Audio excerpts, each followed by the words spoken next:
We'll hear arguments tomorrow on whether the man known as the QAnon Shaman should be released before his trial. Jacob Chansley was arrested after the January 6th assault on the Capitol.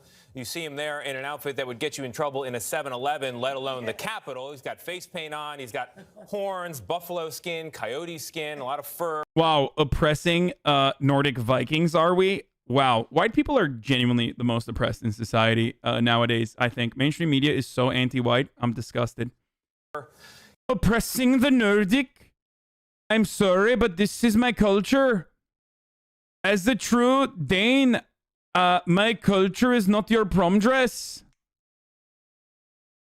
You are doing to us what the Anglo-Saxon did by not allowing us to control the Anglos. He's telling his story for the first time from jail as he faces some very serious charges, up to 20 years behind bars. Chansley spoke with Lori Siegel for the brand new streaming program 60 Minutes Plus. Your actions on January 6th were an attack on this country. Do you understand that? No, they were not, ma'am. My actions were not an attack on this country. That is incorrect. That is inaccurate entirely. How would you describe them? My actions personally? On January 6th. My actions on January 6th, how would I describe them? Well, I sang a song, and that's a part of shamanism. It's about creating positive vibrations in a sacred chamber. I also stop people from stealing and vandalizing that sacred space, the Senate. Okay, I actually stopped somebody from stealing muffins out of the break room. I also said a prayer in that sacred chamber because it was my intention to bring divinity and to bring God back into the Senate. But Jake, legally, you were not allowed to be in what you're calling the sacred chamber. And that is the one very serious regret that I have, was believing that when we were waved in by police officers, that it was acceptable. Do you still believe you're a patriot? I consider myself a lover of my country. I consider myself a believer in the Bro, this guy's about to get 5150 in no pixel. Constitution. I consider myself a believer in truth and our founding principles. I consider myself a believer in God. Lori Siegel is a 60 Minutes Plus correspondent and the founder of ... Media. Lori, good morning to you. We should add, while he was protecting those muffins, he also had a flagpole with a spear point at the end that prosecutors say was a weapon. And he wrote a note to Mike Pence saying justice is coming. So clearly the shaman contains multitudes. I do not know what you are saying. I meant justice. Like we were going to do the blood eagle, which is a spiritual thing that we do. I simply wanted to blood eagle Michael Pence. Surprised you the most? Yeah, I think what was interesting, especially at the end of this interview, he was shouting, see me from prison. And, you know, this was one of the most seen men in America on a day that was a stain on democracy here in America. And I said, well, what do you want people to see? And he kept saying, I'm not violent, I'm peaceful, I'm a shaman. But then you put those images, what you were just talking about, you put those images together, and that isn't an image of, of peace. This is the new face of extremism in America, so you have to pay attention to it. Yeah, you have to pay attention to it. It's hardly letter from Birmingham jail, but it is relevant for the following reason. Like many others that day, Jacob said he was there because he thought that former President Donald Trump, quote, had his back. Let's take a listen to that part of the interview. What was it about Donald Trump that you felt so fiercely loyal to, that you hung on every word and you interpreted his words in certain ways? I developed a lot of sympathy for Donald Trump because it seemed like the media was picking on him. It seemed like the establishment was going after him unnecessarily or unfairly. And I had been a victim of that all of my life, whether it be at school or at home. So in many ways, I identified with a lot of the negative things that he was going through. Conservative victimhood narratives are so powerful and so pervasive that these motherfuckers literally think the most powerful person on the planet, like one of the most powerful people on the planet, is being bullied and victimized by like people on Twitter and shit, like or members of the media.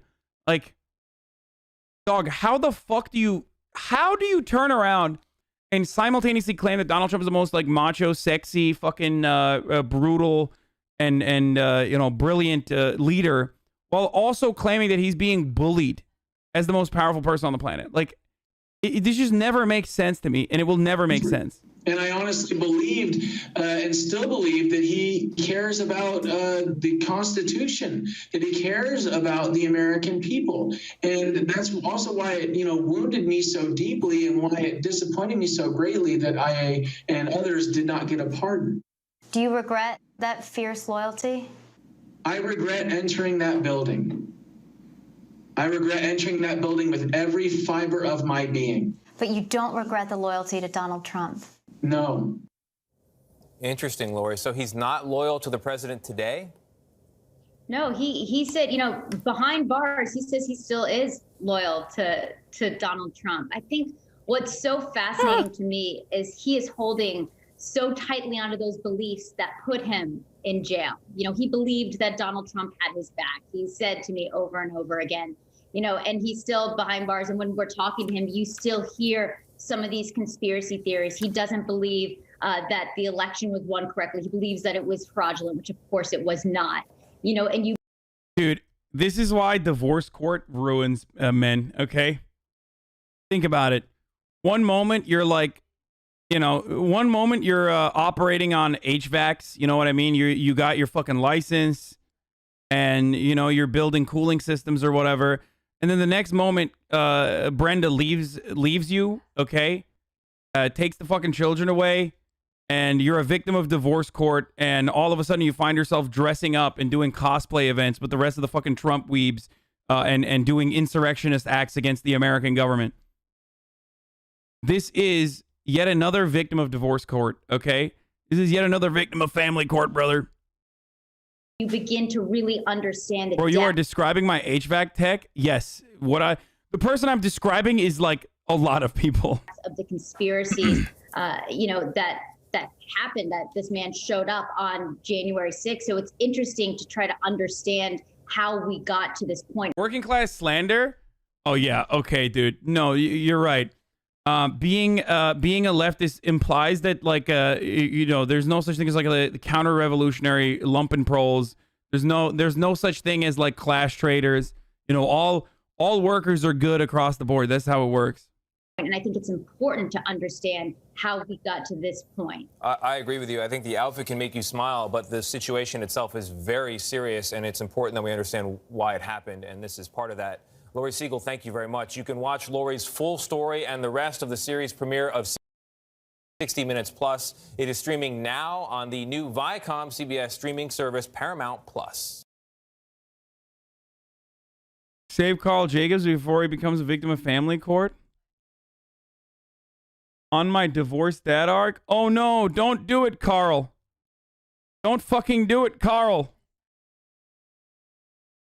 I find this picture to be rather funny because Carl is like, what, 3 years older than this baby? So...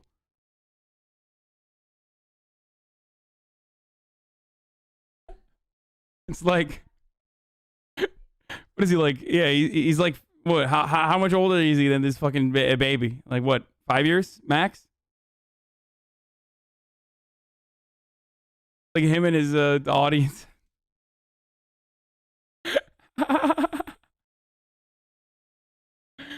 Oh, Jesus Christ.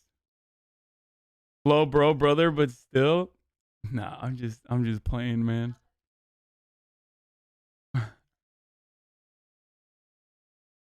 Haha, 22. Wait, that's my age? Wait, is he 22 or 23? When are people going to acknowledge these are mental issues and not legitimate political views? It's not happening, brother. Sorry. You, Carl, and Schlatt would be a funny group. I've tried to interact with them in games and stuff. Well, not Schlatt, but with Carl. But I feel like it's always kind of awkward. I don't know.